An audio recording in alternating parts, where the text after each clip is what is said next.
अस्सलामु अलैकुम वरहमतुल्लाहि वबरकातुहू। अल्हम्दुलिल्लाहि कफ़ा व सलामुन अला इबादिहिल्लज़ीना इस्तफ़ा अम्मा बाद। मेरे मोहतरम बुजुर्गों, दोस्तों,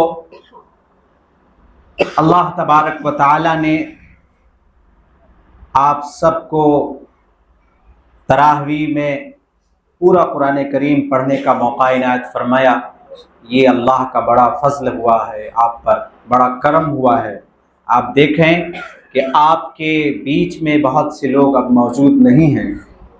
जो लोग पिछले मर्तबा आपके साथ थे, आपके कुर्ब जवार में रहते थे, लेकिन अब वो कब्रिस्तान में रहते हैं। तो अल्लाह तबारक व तआला ने आपकी उम्र बढ़ा दी, आपकी ज़िंदगी बढ़ा दी। ये अल्लाह का कितना बड़ा करम है। हदीस में आता है कि जो लोग रमज़ान मुबारक का महीना पाते हैं, शहीदों से भी आगे बढ़ जाते हैं आमाल के एतबार से। क्योंकि जो आदमी शहीद हो गया वो तो वहीं अपना अमाल ख़त्म कर चुका, उन्हें जन्नत मिल गई। लेकिन जो शख्स ज़िंदा है तो उनकी ज़िंदगी में बेशुमार ऐसे लम्हात आएंगे कि अगर वो अच्छे तरीके से अदा कर लें तो अल्लाह तबारक व तआला उनको बड़े बड़े इनाम से नवाजेगा। चुनांचे हदीस में आता है, मन साम रमज़ान ईमानन व इहतिसाबन गुफ़िर लहु मा तक़द्दम मिन ज़ंबिही व मन क़ाम रमज़ान ईमानन व इहतिसाबन गुफ़िर लहु मा तक़द्दम मिन ज़ंबिही, कि जो शख्स भी रमज़ान मुबारक के महीने में रोज़ा रखेगा, अल्लाह तबारक व तआला उसके तमाम पिछले गुनाह को माफ़ फरमा देगा। सुभान अल्लाह, ये अल्लाह का कितना बड़ा इनाम है। हम और आप कितने गुनहगार हैं। अल्लाह तबारक व तआला की कहता है कि जो रोज़ा रखेगा मैं उसके तमाम पिछले गुनाहों को माफ़ कर दूंगा। फिर आगे आपने फरमाया, वमन क़ाम रमज़ान ईमानन व इहतिसाबन गुफ़िर लहु मा तक़द्दम मिन ज़ंबिही, कि जो शख्स रमज़ान मुबारक के महीने में क़याम करेगा, यानी तरावीह की नमाज पढ़ेगा, तहज्जुद की नमाज पढ़ेगा, अल्लाह तबारक व तआला उसके भी तमाम पिछले गुनाहों को माफ़ फरमा देगा। जब अल्लाह ही कहता है, जब ये रसूल कहता है, तो हमें उस पर 100% यकीन होना चाहिए। हमारी बात गलत हो सकती है, किसी बड़े से बड़े लोगों की बातें गलत हो सकती हैं, लेकिन हमारा ईमान है कि जो मेरा आका हज़रत मोहम्मद मुस्तफ़ा सल्लल्लाहु अलैहि वसल्लम कहता है उसमें हमें ज़र्रा बराबर भी शक नहीं है। और अल्लाह तबारक व तआला ने एक और इनाम दिया है। अल्लाह ने फरमाया, क़ाल अल्लाहु तआला अस्सौमु ली व अना अज्ज़ी बिही, कि जो शख्स भी रोज़ा मेरे लिए रखेगा मैं ही उसका बदला हूँ। क्या फरमाया अल्लाह ने, कि जो शख्स भी रोज़ा रखेगा मैं उसके लिए मैं ही उसका बदला हूँ। तो ये बताइए, जिसको अल्लाह ताला ही मिल जाए तो उस आदमी के इनाम का, अज्र का क्या ठिकाना होगा। जिसको मालिक ही मिल जाए तो अब उसको किसी चीज़ की ज़रूरत होगी। आपको मालूम होगा कि जब इंसान जन्नत में जाएगा तो उसे हर नियामत अल्लाह की तरफ से दे दी जाएगी, लेकिन एक कमी रहेगी, वो कमी ये रहेगी कि वो अल्लाह का दीदार कर ले, वो अल्लाह का दीदार कर ले, यही कमी रहेगी। तो अल्लाह तबारक व तआला रोज़ेदारों के बारे में ये कहता है कि मैं ही उसका बदला हूँ। तो अल्लाह ने कितना बड़ा इनाम रखा है कि अल्लाह ही उसे मिल जाएगा।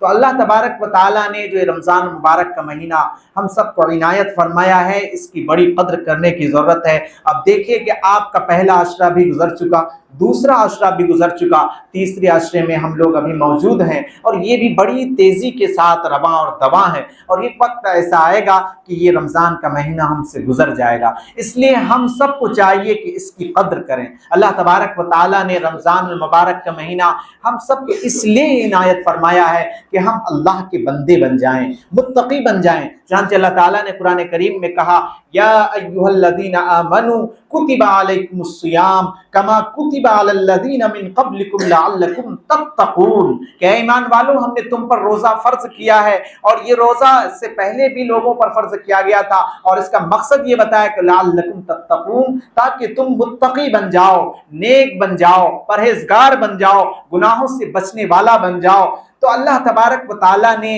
हम सबको ये महीना इनायत फरमाया है कि हम 11 महीने जो अपनी ज़िंदगी को गुजारते हैं गुनाहों में और न जाने किस कदर अल्लाह को नाराज करते हैं, नाफरमानियां करते हैं, लेकिन फिर भी अल्लाह ताला हम सब पर इतना मेहरबान है कि एक महीने को ऐसा बना दिया कि जिसमें अल्लाह तबारक व ताला अपने बंदे से राजी हो जाता है और उसके आमाल, छोटा सा छोटा आमाल करता है, अल्लाह तबारक व ताला उसको किरा कद्र इनाम से नवाजता है और बहुत ज्यादा वजनी होता है। आपको मालूम है कि जब आप एक नफल अदा करते हैं रमजान के महीने में तो आपको फर्ज के बराबर सवाब मिलता है, और आप जब फर्ज नमाजें पढ़ते हैं उसके बदले 70 फर्ज का सवाब मिलता है। ये अल्लाह ही तो दे सकता है और ये इसी उम्मत की खुसूसियत है। पहले कौमें आई, अल्लाह तबारक व ताला ने ये सब इनाम उनके हिस्से में नहीं दी। पहले के लोग जो मौजूद थे, तौरेत, इंजील, ज़बूर के मानने वाले लोग मौजूद थे, लेकिन उसके हिस्से में ये तरावी की नमाजें नहीं आई।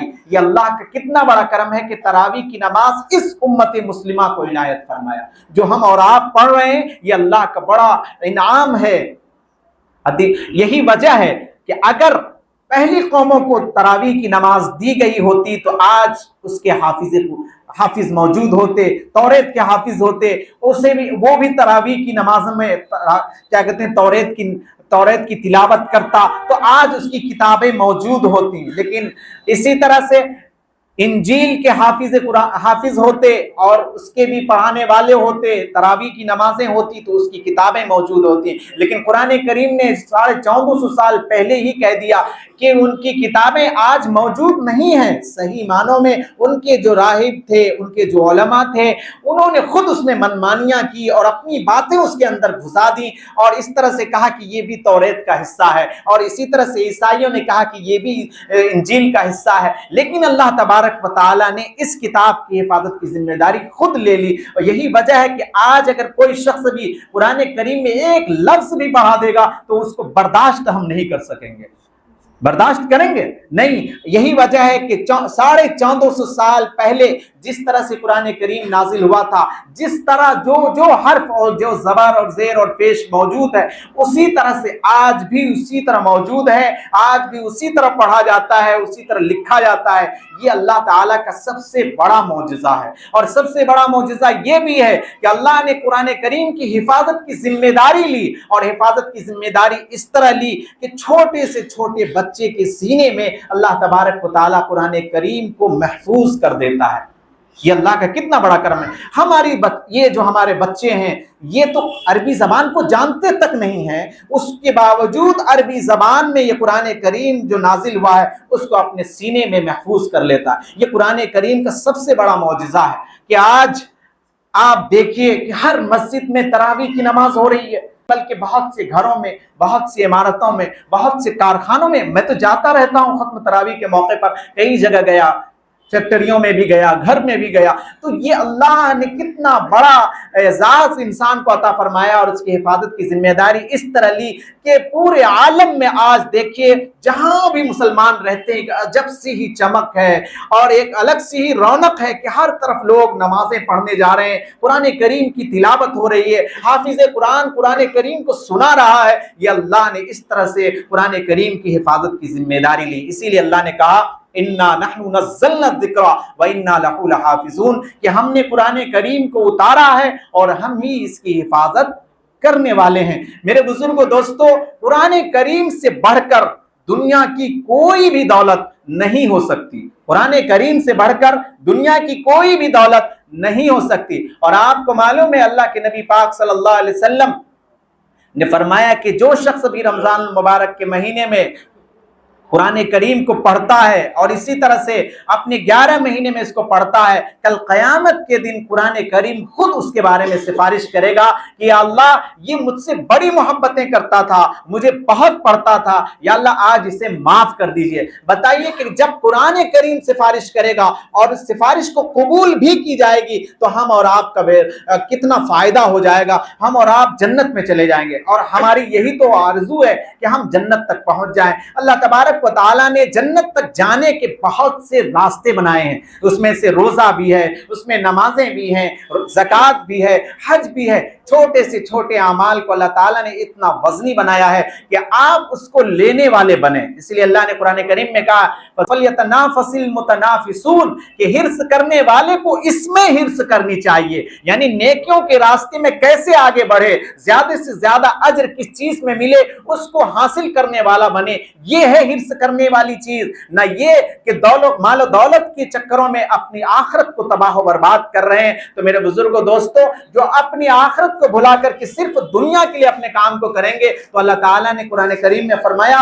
वमा लहू फिल आखिरति मिन खलाक, कि आखिरत में ऐसे लोगों का कोई भी हिस्सा नहीं है। यही वजह है कि मैं हाफिज कुरान से भी कहूंगा, मालदारों से भी कहूंगा कि आप अपनी नीयत को खालिस कीजिए, क्योंकि अल्लाह तबारक व तआला के यहाँ वही चीजें काबिल कबूल हैं जो अल्लाह की रजा के लिए की जाएंगी। आपको वो मालूम होगा, वो हदीस बहुत मशहूर है कि अल्लाह के नबी पाक सल्लल्लाहु अलैहि वसल्लम ने फरमाया कि कल क़यामत के दिन सबसे पहले 3 शख्सों को बुलाया जाएगा और उससे जहन्नम को दहकाया जाएगा। हाफिज कुरान भी गौर से सुने, अमीर लोग भी गौर से सुने।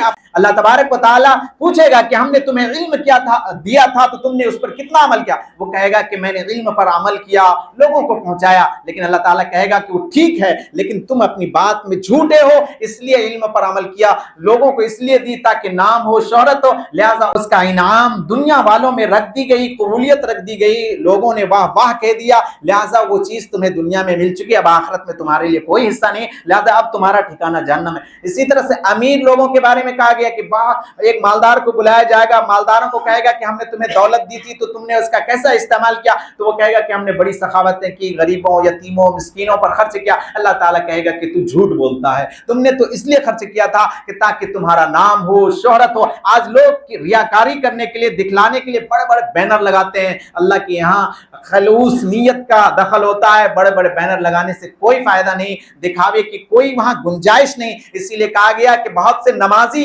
नमाज पढ़ते हैं लेकिन अल्लाह के यहाँ कोई कबूल नहीं होता, बहुत से लोग रोजा रखते हैं लेकिन अल्लाह के यहाँ कोई कबूल नहीं होता। इसीलिए कहा गया कि जो शख्स दिन भर भूखा रहे लेकिन वो गीबत भी करता है, चुगलियां भी करता है, सूद भी खाता है, हराम भी खाता है, हराम ग़िज़ा से इफ्तारी करता है, सेहरी खाता है, ऐसे लोगों को रोजा रखने का कोई फायदा नहीं, ऐसे लोगों के लिए कोई इनाम नहीं। वही लोग कामयाब होंगे, ऐसे ही लोगों को अज्र मिलेगा जो खालिस अल्लाह तबारक व तआला के अहकाम पर चल करके अपनी जिंदगी को गुजारा होगा, अपने आप को गुनाहों से बचाया होगा। ये जन्नत इतनी आसानी से नहीं मिल जाएगी। क्या ये आपने कुरान करीम में नहीं देखा? कुरान करीम ने फरमाया कि हमने जन्नत को बड़ी मुशक्कतों में घेर कर रखा है। तुम जन्नत तक पहुंचना चाहते हो तो बड़ी बड़ी परेशानियां, मुसीबतें, अपनी दुनिया की बर्बादी भी हो सकती है, दुनिया का नुकसान भी हो सकता है, तुम्हारे बच्चे भी जा सकते हैं, हर एक तरह से हम तुम्हें आजमाएंगे। जब तुम उस आजमाइश में पूरे उतरोगे तो हम तुम्हें ऐसा अज्र अता फरमाएंगे। अल्लाह ने कुरान करीम में फरमाया लनबलुवन्नकुम मिनल खौफि वल जू'i व नक्सिम मिनल अम्वाल वल अनफुसि वस समरात व बश्शिरिस साबिरीन, कि हम तुम्हें कभी आजमाएंगे माल दौलत की कमी से, बच्चों की जानें चली जाएंगी, कभी तुम पर बातिल ताकतें आकर के चढ़ बैठेंगी, लेकिन उस वक्त अगर तुम अपने ईमान पर कायम रहे और अमल करके दिखाया तो जान चली जाए तो चली जाए, लेकिन तुम ईमान पर साबित कदम रहे तो ऐसे ही लोगों के लिए इनाम है। चुनांचे वो इनाम क्या है? इन्ना लिल मुत्तकीना मफाजा व हदाइक व अअनाबा व कवाइब अतराबा, कि मुत्तकियों के लिए बड़ी कामयाबी है। मुत्तकियों का ठिकाना क्या है? जन्नत है। और अल्लाह तबारक व तआला ने रोजेदारों के लिए तो एक दरवाजा भी बना रखा है जिसको बाबुर रय्यान कहते हैं। क्या कहते हैं इसको? बाबुर रय्यान। जैसे ये दरवाजा है, कोई खास आदमी आता है तो उनके लिए अलग रास्ते बनाए जाते हैं, अलग से उनका इस्तकबाल होता है, ऐसे ही रोजेदारों के लिए अलग से इस्तकबाल होगा। एक दरवाजा उनके लिए बतौर खास बनाया गया है कि उस दरवाजे में के जरिए से वो जन्नत में दाखिल होंगे। और पहला काम जो ये होगा, बाबुर रय्यान, रय्यान कहते हैं सैराब कर देने वाला। तो कल कयामत में इन लोगों को ऐसा जाम पिलाया जाएगा कि फिर वो कभी भी प्यासे नहीं होंगे, क्योंकि दुनिया में उसने बड़ी प्यास की मशक्कत झेली है। सबसे ज्यादा इंसान को प्यास का एहसास होता है, सबसे ज्यादा। इसीलिए अल्लाह तबारक व तआला कल क़यामत के दिन बाबुर रय्यान के जरिए से ऐसे लोगों को दाखिल करेगा और ऐसा जाम पिलाएगा कि फिर उसे कभी भी प्यास नहीं लगेगी। बाद में जाम होते रहेंगे, और शरबतें होती रहेंगी जो अल्लाह ताला ने कुरान करीम में भी कहा, युस्क़ौना मिन रहीक़िम मख़्तूम ख़ितामुहु मिस्क व फ़ी ज़ालिका फ़ल्यतनाफ़सिल मुतनाफ़िसून, कि ऐसा जाम शराब होगा, ऐसा लबालब भरे हुए जाम शराब होगा कि जिसको पीने के बाद आदमी बहकेगा नहीं। ला यस्मऊन फ़ीहा लग़्वम वला तासीमा इल्ला क़ीलन सलामन सलामा, कि सिर्फ सलामती ही सलामती होगी, कोई बेहुदा बातें नहीं होगी। तो मेरे बुजुर्गों दोस्तों, अल्लाह तबारक व तआला ने हम सब के लिए बड़ा अज्र तैयार कर रखा है। हम और आप चाहते हैं जन्नत में जाने के लिए, तो हम अपनी नीयत को बिल्कुल खालिस कर लें कि हम जो भी काम करेंगे, नमाजें पढ़ेंगे तो सिर्फ अल्लाह के लिए, किसी और को दिखाने के लिए नहीं पढ़ेंगे नमाजें। रोजा रखेंगे तो सिर्फ अल्लाह के लिए, किसी और को दिखाने का गर्ज मकसूद ना हो। हम अगर किसी को पैसे देंगे, किसी गरीब का, किसी यतीम का भला हो, तो हम उसमें नीयत खालिस रखें कि ये काम सिर्फ और सिर्फ अल्लाह का हुक्म है, इसलिए मैं करता हूं। और जो लोग माल दौलत खर्च करते हैं, मैं उन्हें बतौर खास कह देता हूं कि जो लोग माल दौलत को खर्च करते हैं तो वो ये ना समझे कि हमने अपने तरफ से खर्च किया, नहीं, अल्लाह तबारक व तआला ने तुम्हें इसका बस किराए के तौर पे तुम्हें दे दिया है, इसलिए ये तुम्हारा पैसा नहीं है। अल्लाह ताला ने तो खुद उसका हक बताया है कि इनका हक है, और जिनका हक होता है उनको देना पड़ता है। इसीलिए यतीमों का, मिस्कीनों का, फकीरों का, मोहताजों का, और इसी तरह से जो लोग दीन के लिए काम करते हैं अपनी सबील में, कि जो लोग मुसाफिर हों या जो लोग दीन के लिए अपने आप को खालिस कर रखे हैं, उन सब की मदद करना, उन सब तक अपना हक पहुंचाना, ये तुम्हारी जिम्मेदारी है। और इस पर उनका, तुम्हारा कोई एहसान नहीं है, बल्कि उनका एहसान है कि तुम्हारी चीजों को उसने कबूल कर लिया है। आखिर में एक हदीस में सुना देता हूं, फिर अपनी बात को खत्म करता हूं। अल्लाह के नबी पाक सल्लल्लाहु अलैहि वसल्लम एक मर्तबा मिंबर पर तशरीफ ले गए, तो आपने पहली सीढ़ी पर कदम मुबारक रखा तो आपने कहा आमीन। क्या कहा आपने? मेरे साथ बोलिएगा जरा, मैं बोलवाता ज्यादा हूं। आपने कहा आमीन। दूसरी सीढ़ी पर आपने कदम रखा तो आपने कहा आमीन। तीसरी सीढ़ी पर आपने कदम मुबारक रखा तो आपने कहा आमीन। सहाबे किराम के लिए बात बहुत हैरत की थी कि आप सल्लल्लाहु अलैहि वसल्लम को आज मैंने अजीब तरीके से आमीन कहते हुए देखा। इससे पहले तो कभी आपने आमीन नहीं कहा। आप सल्लल्लाहु अलैहि वसल्लम से सहाबे किराम ने पूछा। मैं एक बात जुमले मोतरिज़ा के तौर पर यह कह देता हूं कि सहाबे किराम का बड़ा एहसान है हम पर कि हर सवाल का जवाब पूछ करके ये हम तक पहुंचा दिया है। इसीलिए आज जो भी हदीसें पढ़ी जाती हैं, सबसे पहले सहाबे किराम का नाम आता है। अगर सहाबे किराम का नाम नहीं आए तो वो हदीस कबूल नहीं हो सकती, क्योंकि सहाबे किराम के जरिए से ही वो हदीसें पहुंची हैं, कुरान करीम पहुंचा।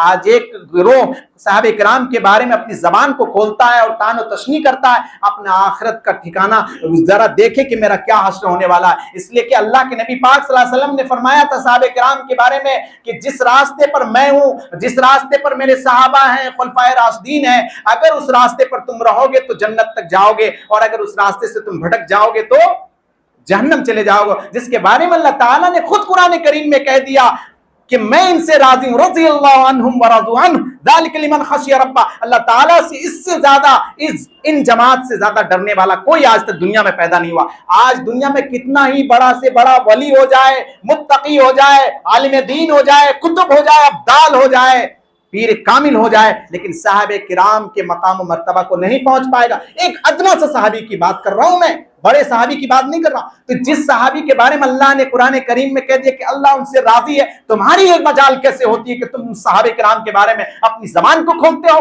जरा सा इल्म आ गया तो तुम उस पर इतराते हो और अपना इल्म दिखाते हो कि मैं सहाबे किराम के बारे में ऐसी राय रखता हूं। नहीं, हरगिज़ हरगिज़ ऐसा कबूल नहीं किया जाएगा। हमारा अकीदा है इस बात पर कि सहाबे किराम के बारे में अगर कोई कहेगा वो गुस्ताख सहाबा है, उसे किसी तरह से कबूल नहीं किया जा सकता। बहरहाल ये एक जुमला मोतरिज़ा के तौर पर मैंने कहा। तो सहाबे किराम का बड़ा एहसान और करम है कि हर सवाल का जवाब आप सल्लल्लाहु अलैहि वसल्लम से पूछा और हम तक ये पहुंचा दिया ताकि दीन आसान हो जाए। आने वाली उम्मत को भी तो ये सवाल हो सकता था, वो पूछ सकते थे कि क्या मतलब है इसका। तो इसीलिए हदीस में अद्दीन युस्रुन, के दीन बहुत आसान है, और ये दीन में कोई कटौती नहीं है, किसी तरह की कजी नहीं है, किसी तरह की पेचीदगी नहीं है, क्योंकि अल्लाह ने कुरान करीम में फरमा दिया अल-यौमा अकमलतु लकुम दीनकुम, कि आज हमने तुम्हारे लिए इस दीन को मुकम्मल कर दिया।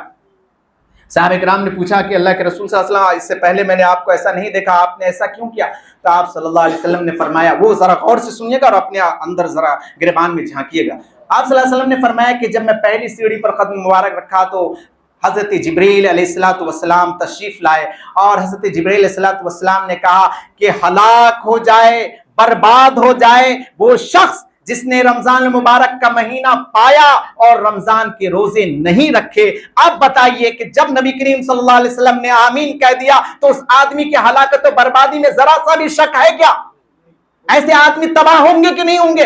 अल्लाह तबारक व तआला ने तुम्हें 11 महीने खाने को दिया, पीने को दिया, हर तरह की इजाजत दे दी। अब तुम इस महीने में भी अल्लाह तबारक व तआला की नाफरमानियां करते हो। जरा सा दिन, एक दिन में ही तो हम भूखे रहते हैं, फिर रातें तो तुम्हारे लिए अल्लाह ताला ने कर ही दी हलाल की, जो चाहो खाओ। तो इतना भी तुमसे बर्दाश्त नहीं होता? वो अल्लाह ताला ने जो तुम्हें इस कदर इनाम से नवाजा है, उसके बावजूद तुम बतौर शुक्रिया के ये भी नहीं कर सकते कि अपने आप को दिन भर भूखा रखो। आज मैं खास तौर से नौजवानों से कहता हूं, जो नौजवान ये कहते हैं कि हम तो दुकान में जाते हैं, हम तो बाजारों में जाते हैं, हम तो काम में जाते हैं, ये बताओ क्या तुम अपनी दुनिया के खातिर अपनी आखिरत को तबाह बर्बाद कर देना चाहते हो? क्या यही दुनिया तुम्हारे पास हमेशा रहने वाली है? बताओ जरा भाइयों, क्या ये दुनिया हमेशा तुम्हारे पास रहने वाली है? नहीं रहने वाली है तो फिर हमें किसकी फिक्र करने की जरूरत है? क्या जवान नहीं मरते? क्या बूढ़े नहीं मरते? क्या बच्चे नहीं मरते? सब मरकर कहां जाते हैं? कब्रिस्तान ही तो जाते हैं। अल्हाकुमुत तकासुर हत्ता ज़ुरतुमुल मकाबिर, तुम गफलत में पड़े रहते हो, लेकिन इस्राईल अलैहिस्सलाम आ जाते हैं, कब्रिस्तान में पहुंचा देते हैं। कल्ला सौफ तअलमून, अगर नहीं तो हरगिज अनकरीब तुम्हें मालूम हो जाएगा। सुम्मा कल्ला सौफ तअलमून, हरगिज नहीं अनकरीब तुम्हें मालूम हो जाएगा। कल्ला लौ तअलमून इल्मल यकीन, यकीनी इल्म है, इसमें जरा भी शक नहीं है। हर चीज में इख्तलाफ हो सकता है लेकिन इसमें कोई शक नहीं, इसमें किसी तरह का कोई इख्तलाफ। बहरहाल तो मैं नौजवान से कहूंगा कि जिन लोगों ने अब तक रोजा छोड़ दिए, अब मेरी इस बात को सुन लेने के बाद इंशाअल्लाह अब रोजे की कज़ा नहीं होने देंगे। सब रोजा रखेंगे ना? हाँ, सब लोग रोजा रखेंगे और ज्यादा दिन बाकी नहीं रहे हैं। मैं आपको एक हदीस सुना देता हूं, फिर आपको एक रोजे की अहमियत का अंदाजा भी हो जाएगा। अल्लाह के नबी पाक सल्लल्लाहु अलैहि वसल्लम ने फरमाया कि जो शख्स रमजान मुबारक के महीने में एक रोजे को भी छोड़ देगा, अगर उसकी कज़ा पूरी जिंदगी की जाए तब भी उस रोजे का बदला उसे नहीं मिलेगा। समझ गए? सियामुद दहर का लफ्ज आया। दहर कहते हैं जमाने को, कि जमाने भर उस रोजे की कज़ा करना चाहे और उस सवाब को हासिल करना चाहे, उस मकाम मर्तबे को नहीं पा सकता। तो मेरे बुजुर्गों दोस्तों, जब ये वक्त है तो इसको क्यों गवाते हो? इसे क्यों जाया करते हो? तो इसलिए हम और आपको रोजा रखना है, ये अल्लाह की तरफ से हम पर फर्ज किया गया है और इस्लाम की बुनियाद है इन चीजों पर। अगर बुनियाद ही कमजोर हुई तो इस पर कितने भी ढांचे तैयार कर लिए जाए, चे मानेदारत कोई माने नहीं रखता।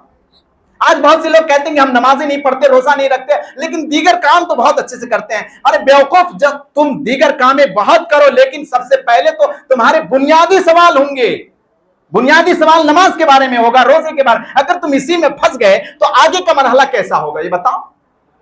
तो इसलिए ये सवाल पचकाना है, बेहूदी की वाली सवालात है और ये लोगों को बेवकूफ बनाना है। ऐसे बेहुदा सवालात नहीं करनी चाहिए। ये बनी इस्राइल की आदत थी, हमारी उम्मत की आदत नहीं है। उसको तो ये कहा जाता है आमन्ना सद्दकना, ईमान लाए और हमने इसको कर दिखाया। यही था साहबे किराम की आदत कि साहबे किराम को कहा जाता था और उस पर फौरन अमल करके जाते थे। यही वजह है कि उनके बारे में अल्लाह ताला ने खुशनूदी सुना दी। बहरहाल तो इससे हमको बचना है और रोजा रखना है। दूसरी चीज, आप सल्लल्लाहु अलैहि वसल्लम ने कदम मुबारक रखा तो आमीन कहा। तो साहबे किराम ने पूछा कि आपने दूसरी मर्तबा आमीन कहा था, उसकी क्या वजह है? तो आप सल्लल्लाहु अलैहि वसल्लम ने फरमाया कि मैंने दूसरी सीढ़ी पर जब आपने कदम मुबारक रखा तो आपने कहा आमीन। क्या कहा आपने? आमीन। आप लोग बात को सुनना चाहते हैं, कुछ लेना चाहते हैं? ये बगैर कॉपी कलम की बातें हो रही हैं और इल्म ऐसे भी हासिल होता है। तो आप सल्लल्लाहु अलैहि वसल्लम ने फरमाया कि मैंने आमीन इसलिए कहा था कि हजरत जिब्रील अलैहिस्सलाम तशरीफ लाए और कहा कि हलाकत व बर्बादी हो उस शख्स के लिए जिसने अपने माँ बाप को पाया और उसने जन्नत को हासिल न कर सका। जिसने अपने माँ बाप को पाया और वो जन्नत हासिल न कर सका, ऐसे आदमी के लिए हलाकत व बर्बादी हो। अब जरा देखिए अपने माँ बाप को। नौजवानों, मैं खास तौर से तुम लोगों को कहता हूं, ये जो माँ बाप हैं बड़े कीमती हीरे हैं। जिनके पास माएँ नहीं है, जिनके पास अब्बू नहीं है, उनसे पूछो कि माँ बाप का मकाम और मर्तबा क्या है। मैं आपको एक वाकया सुनाता हूं। मेरे उस्ताद हज़रत मुफ्ती शकील साहब, जब मैं इमारत शरिया में पढ़ता था, वो सुनाते थे कि मैं जब किसी भी शख्स को देखता हूं कि अपने अब्बू को हॉस्पिटल ले जा रहे हैं, अपनी अम्मी को गाड़ी पे बैठा के ले जा रहे हैं, उनके लिए दवाइयां ला रहे हैं, तो अपने माँ बाप को याद करता हूं कि काश मेरे पास भी माएँ होती, काश मेरे पास भी अब्बू होते तो मैं इनकी खिदमत कर लेता, जन्नत को हासिल कर लेता। मेरे भाइयों, मेरे नौजवानों, आज तुम्हारे पास वालिदैन हैं, अल्लाह तबारक व तआला ने कहा है कि तुम्हारे माओ के कदमों के नीचे जन्नत है और तुम्हारा बाप उस जन्नत का दरवाजा है, लिहाजा हमें जन्नत का दरवाजा भी चाहिए और हमें जन्नत भी चाहिए। तो इसलिए हमें अपने माँ बाप की खूब से खूब खिदमत करनी चाहिए। अगर तुम अपने माँ बाप की खिदमत करोगे तो आने वाली नस्लें, आने वाली औलाद तुम्हारी खिदमत करेगी। और अगर तुम अपने माँ बाप के साथ बदतमीजियां करोगे, अपने माँ बाप को धक्के दे करके घर से बाहर निकालोगे, तो इंशाअल्लाह अल्लाह से यही उम्मीद रखो कि तुम्हारे साथ भी वही हश्र होने वाला है, तुम्हारे साथ भी वही अंजाम होने वाला है। ये अल्लाह ताला ने इसी दुनिया में दिखाना है। ये कुछ चीजें ऐसी होती हैं जिसका अंजाम अल्लाह तबारक व तआला इसी दुनिया में दिखाता है। जैसे अगर कोई शख्स किसी पर जुल्म किया है तो उस जुल्म का बदला इंशाअल्लाह इसी दुनिया में उसको मिलेगा। इसी तरह से अगर किसी ने अपने माँ बाप को तकलीफ पहुंचाई है तो इंशाअल्लाह उनके औलाद उन्हें जरूर तकलीफ पहुंचाएगी। तब फिर अपने माँ बाप को याद करना कि माँ बाप के साथ जो हमने किया था आज वो लौट कर आ गया वापस। तो इसलिए जो लोग अपने माँ बाप की नाफरमानी करते हैं जरा वो खबरदार हो जाएं।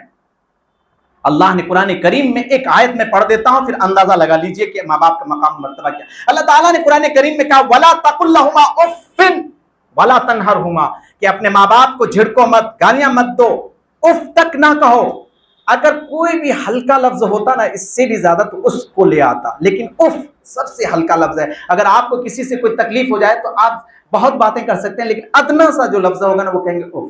हदीस में भी आया है कि ये अदना लफ्ज है, तकलीफ का इजहार करता है आदमी। अल्लाह ताला ने उस लफ्ज को लाकर के ये बता दिया कि तुम्हें उफ कहने की भी गुंजाइश नहीं है, लिहाजा तुम अपने माँ बाप से किस कदर बदतमीजी करते हो, कितनी बड़ी बड़ी बातें कहते हो कि तुमने हमारे लिए क्या किया वगैरह वगैरह। आज तुम कमाने लगे तो सारे एहसानात भूल गए। वो माँ बाप जो तुम्हें बचपन से ही पाला और पाल पोस करके इतना बड़ा कर दिया, आज तुम उनको कह रहे कि कुछ भी नहीं किया मेरे लिए। अगर वो ना करते, ले जाके उठा के किसी नाले में फेंक देते तो आज तुम्हारी हयात भी ना होती, आज तुम जिंदा भी ना होते और ना ये कहने की जरूरत होती। माँ बाप के बारे में आया कि उनके हक को तो अदा ही नहीं कर पाओगे, कभी भी नहीं अदा कर पाओगे, बस जितना हो सके तुम खिदमत कर लो। फिर मुझे एक वाकया याद आ गया, मैं सुना देता हूं, इससे भी आपको अंदाजा होगा। एक साहब थे, उन्होंने अपनी माँ को टोकरी में बिठा करके खाने काबा का तवाफ करवाया। क्या, जरा बोलिएगा, खाने काबा का तवाफ करवाया। वहां पर एक साहबी बैठे हुए थे, उनसे वो साहब ने पूछा कि क्या मैंने अपने माँ का हक अदा कर दिया, क्या मैंने अपने माँ का हक अदा कर दिया। मैं एक ऐसी जगह से आ रहा हूं, इतनी तेज धूप थी कि अगर चना रख दिया जाता तो चना भुन जाता तपिश की वजह से, लेकिन मैं इस कदर मशक्कत झेलने के बाद मैं अपनी माँ को यहाँ लेकर आया हूँ, तो क्या मैंने माँ का हक अदा कर दिया। तो साहबी ने कहा कि तुमने माँ का हक अदा नहीं किया। जिस वक्त तुम्हारी माँ तुम्हें जन्म दे रही थी उस वक्त जो दर्द और शिद्दत उन्होंने महसूस किया था और झेला था, उसकी भी थोड़ी सी भी उसके खिदमत नहीं कर सके, उसका हक अदा नहीं हो सका, थोड़ी सी भी खिदमत अदा नहीं हो सकी। तो जिस माँ का ये आलम है और जिस बाप का मरकाम मर्तबा यह है कि दिन रात आपके लिए मेहनतें करते हैं, कारखानों में, फैक्ट्रियों में दिन रात को अपना त्याग देते हैं सिर्फ तुम्हारी खुशी के लिए, माँ बाप बीवियों की खुशी के लिए, बच्चों की खुशी के लिए। 10-10 साल हो जाते हैं, बहुत से बहुत से वालिद को मैंने देखा है कि वो अपना नया कपड़ा नहीं सिलवाते। किसके लिए? इन्हीं अपने बच्चों के लिए ना, अपनी बेटियों के लिए, अपने बेटों के लिए ना। बेटा उनका पहन रहा है, बेटियां उनके पहन रही, बीवियां भी पहन रही, लेकिन वो माँ बाप, वो अब्बा, वो वालिद अपनी मेहनतें कर रहे हैं। वो बाजार जाते हैं कि मैं जाकर अपना कपड़ा ले आऊं, तो वहां पता चला कि अपने बेटे का ही कपड़ा खरीद कर ले आया, बेटी ही का कपड़ा खरीद कर ले आया। तो मेरे बुजुर्गों, दोस्तों, ये माँ बाप का हम पर बड़ा एहसान है, उसका हक अदा नहीं हो सकता। जितना चाहो उनकी खिदमत करके अपनी जन्नत बना लो। अगर नहीं खिदमत करोगे तो अल्लाह के नबी पाक सल्लल्लाहु अलैहि वसल्लम ने पहले ही कह दिया कि हलाकत तो बर्बादी हो, और आपने आमीन भी कह दिया, लिहाजा वो दुआ कबूल होकर रहेगी। उस बददुआ से बचने के लिए अपने माँ बाप की खिदमत करो। तीसरी चीज, मैं इसी पर अपनी बात को खत्म करूंगा। आप सल्लल्लाहु अलैहि वसल्लम ने जब सीढ़ी पर कदम मुबारक रखा तो आपने कहा आमीन। साहबा ने पूछा कि इसकी वजह क्या है, तो आप सल्लल्लाहु अलैहि वसल्लम ने फरमाया कि जब नबी का नाम आ जाए तो उस पर दुरूद ना भेजने वाले पर हलाकत व बर्बादी हो। अब ये बताइए कि हम और आप यहां मौजूद हैं तो ये किनका एहसान है? हजरत मोहम्मद मुस्तफा सल्लल्लाहु अलैहि वसल्लम का हम पर एहसान है। ये दीन किसके वास्ते से पहुंचा है? हजरत मोहम्मद मुस्तफ़ा सल्लल्लाहु अलैहि वसल्लम के वास्ते इतने एहसानात इस दुनिया पर हजरत मोहम्मद मुस्तफ़ा सल्लल्लाहु अलैहि वसल्लम के हैं, उसके बावजूद जब उनका नाम आ जाए तो अपनी जबान को जरा सा लग़ज़िश नहीं दे सकते, जरा सा अपनी जबान को हिला नहीं सकते, सल्लल्लाहु अलैहि वसल्लम बोल नहीं सकते। तो इसलिए आप सल्लल्लाहु अलैहि वसल्लम के हम पर बड़े एहसानात हैं। दो चीजें देकर के इस उम्मत पर बड़ी अल्लाह ताला ने एहसान किया है, एक तो कुरान करीम और दूसरा हजरत मोहम्मद मुस्तफ़ा सल्लल्लाहु अलैहि वसल्लम। ये दो चीजें बड़ी अहम हैं जो पहली कौमों को नहीं दी गई हैं, आपको ये चीजें दी गई हैं, इसलिए आप इसकी कद्र कीजिए। और अल्लाह के यहाँ ये उम्मत बहुत ही ज्यादा अल्लाह के यहाँ महबूब है। अल्लाह ने कुरान करीम में भी कहा इन्ना दीन इंदल्लाहिल इस्लाम, कि दीन अल्लाह के नजदीक सिर्फ और सिर्फ इस्लाम है। अल्लाह के नबी पाक सल्लल्लाहु अलैहि वसल्लम से सबसे ज्यादा मोहब्बत है। आप सल्लल्लाहु अलैहि वसल्लम तमाम अंबिया के सरदार हैं, तो उस सरदार की हम उम्मत हैं, तो हमें भी अल्लाह ताला ने दीगर कौमों पर फाइक बनाया है, लायक बनाया है और हमें ऊंचे लेवल पे रखा है। हमें अल्लाह ताला किस कदर नमाज का है बताइए, तरावी की नमाज हमको दे दी, शब कद्र हमें दे दी, एतकाफ हमें दे दिया, रमजान का रोजा हमें दे दिया। अगर हमसे मोहब्बत ना होती तो हमें देते?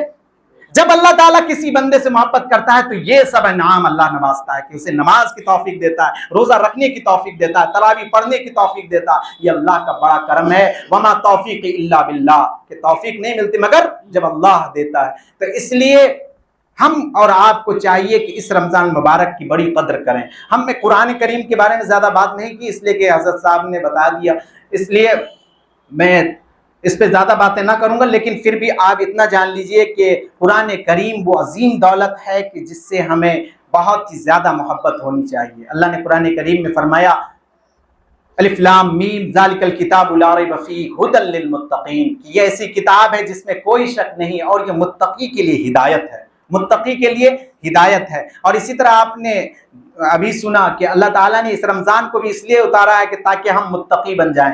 तो आप अंदाजा कीजिए, इसी तरह से अल्लाह ताला ने कुरान करीम में फरमाया यासीन वल कुरानिल हकीम इन्नका लमिनल मुरसलीन। इसी तरह से अल्लाह ने कुरान करीम में फरमाया अर रहमान अल्लमल कुरान। सूरह रहमान के बारे में जानते हैं ना, अल्लाह ताला ने बहुत सी इनामात और बहुत से एहसानात उसमें गिनवाए हैं कि हमने तुम पर क्या क्या इनाम किया है, बहुत सारी चीजें बयान की हैं। उसमें एक सबसे पहली आयत जो लाया वो क्या कहा, और रहमान अल्लमल कुरान, कि रहमान कौन है? रहमान वो है जिसने तुम्हें कुरान करीम की दौलत दी। सबसे बड़ा इनाम इस दुनिया का क्या दिया अल्लाह ने? कुरान करीम। आज हम उन्हीं से दूर हैं। दीगर कौमें इसको पढ़ती हैं और रायाब हो जाती हैं, ईमान की दौलत से मालामाल हो जाती हैं। आज हमारे घरों में ये पड़ा रहता है और हम रायाब नहीं होते, हमें हिदायत नहीं मिलती। ये कुरान करीम ताकों में सजाने के लिए नहीं है, इसे पढ़ने के लिए है। आखिर में मैं 3 बातें कहूंगा कि अगर आप अल्लाह रसूल को मानते हैं तो सबसे पहले आप ये आदत बना लें कि हम कुरान करीम को रोजाना पढ़ेंगे। बोलिए, पढ़ेंगे रोजाना।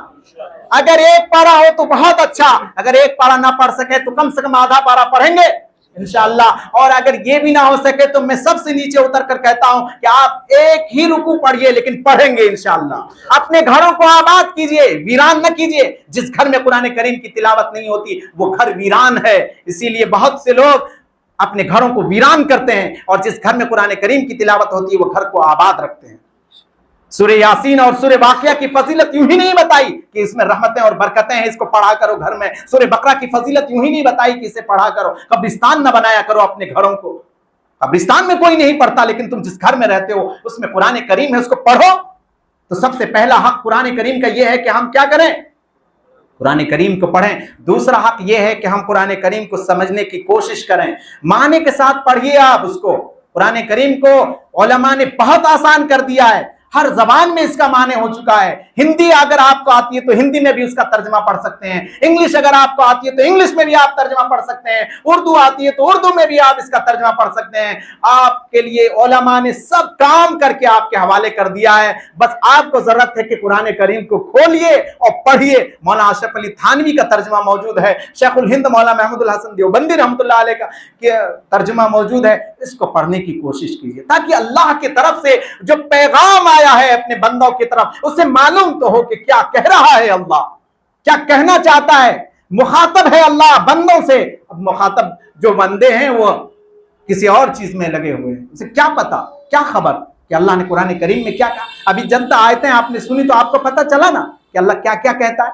तो इसी तरह से आपको मालूम हो। तीसरा ये कि जो कुरान करीम में हम पढ़ें उस पर अमल करने की कोशिश करें, उस पर अमल करने की कोशिश करें और इसको खूब से खूब आम करने की कोशिश करें। इसीलिए हम आपसे ये उम्मीद लगाते हैं कि आप इंशाअल्लाह जरूर इस पर अमल करेंगे। सब अपने कुरान करीम को खोलेंगे और पढ़ेंगे और इसके माने को समझने की कोशिश करेंगे। अल्लाह तबारक व तआला आपके तरावी को कबूल फरमाए, आपके नमाजों को कबूल फरमाए। हाफिज साहब ने जो सुनाया उनको आला से आला मकाम अता फरमाए, उनके माँ बाप के गुनाहों को माफ फरमाए, उनके माँ बाप के मकाम मर्तबा को खूब से खूब बुलंद करे। यकीनन ये बहुत बड़ी दौलत है और अल्लाह ताला ने कहा कि इस पर खुश भी होना चाहिए, यही खुशी की चीजें हैं। अल्लाह ने कहा भी है फजल के वो तमाम चीजें जिसको तुम जमा करते हो उन तमाम चीजों में सबसे बेहतर जो चीज है वो तुम्हारे पास कुरान की दौलत है। अगर तुम्हारे पास कुरान की दौलत है तो तुम अपने आप को कभी गरीब महसूस मत करना। तुम्हारे पास ऐसी दौलत है जो किसी और के पास नहीं है तो वो महरूम है। इसलिए इस पर खुश होना चाहिए। अपने बच्चों को कुरान करीम की तरफ तवज्जो दिलाइए। आज इर्तिदाद का सिलसिला चल पड़ा है, स्कूलों में जाते हैं और पता नहीं कहाँ कहाँ अपने बच्चे को भेजते हैं, आप बर्बाद हो रहे हैं। वो लोग अपनी अपनी बातें उन बच्चों के सरों पर डाल रहे हैं और इस तरह से अपने दीन से बेजार हो रहे हैं। ऐसे ऐसे सवालात उनके जहनों में डाल देता है कि वो समझता है मेरा दीन कैसा है। नहीं, उसकी बुनियादी चीजें अभी से उनकी दुरुस्त कर दीजिए ताकि बाद में कोई मक्कार, कोई फासिक, कोई फुज्जार उसको बहकाने की कोशिश करे तो उनके बहकावे में ना आए। बहुत सी लड़कियां मुर्तद हो रही हैं। इसका असल वजह यही है कि आप उसकी बुनियादी चीजों से आपने उन्हें मजबूत नहीं किया है। यही वजह कि आज वो गुमराह हो रहे हैं। हमको कोई बहकाने की कोशिश करेगा, हम बहक जाएंगे? नहीं बहकेंगे, क्योंकि हमारे माँ बाप ने हमें बचपन में ही ये बातें बता दी थी, मक्तब में हमारे उस्ताद ने ये बातें बता दी थी। आज वो कितने भी दलीलें दे, हम उस दलील को नहीं मानेंगे। हम बेदलील ही, अगर हमारे पास इसका जवाब नहीं होगा, लेकिन हम बिला दलील ही हम कह देंगे कुल हुवल्लाहु अहद अल्लाहुस समद लम यलिद वलम यूलद वलम यकुल लहू कुफुवन अहद ला इलाहा इल्लल्लाह मुहम्मदुर रसूलुल्लाह। और इसके अलावा हमें किसी और दलील की जरूरत नहीं है। ये तो सब जानता। अल्लाह ताला हम सबको अमल करने की तौफीक अता फरमाए।